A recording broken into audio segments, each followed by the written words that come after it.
L'esperienza spirituale di Antonio, e su questo posso dirlo, certamente accompagnata e sostenuta dal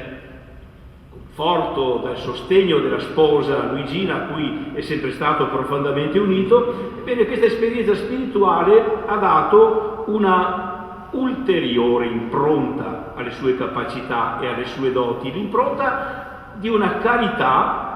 e di una prudenza che mi sono sempre apparse genuinamente evangeliche. Carità e prudenza che l'hanno condotto a guidare con grande positività la Fondazione Sant'Augusta, con le 2 case di riposo,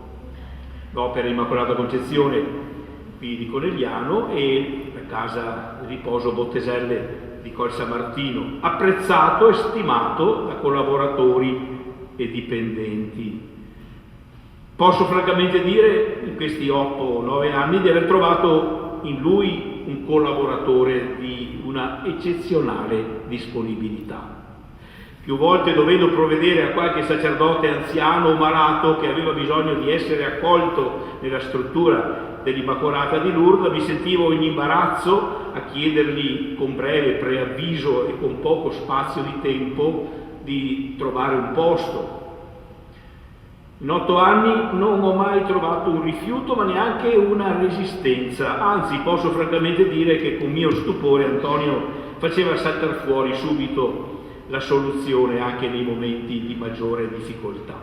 Tante volte gli ho espresso la mia riconoscenza e progressivamente posso dire che questa gratitudine si è trasformata in affetto sincero.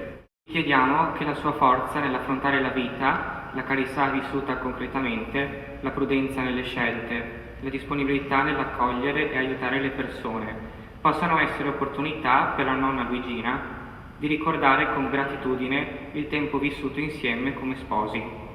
per le figlie Angela e Roberta, occasione di riconoscenza per aver avuto con papà attento e premuroso, e per noi nipoti e familiari tutti, possibilità di imparare sempre qualcosa di prezioso.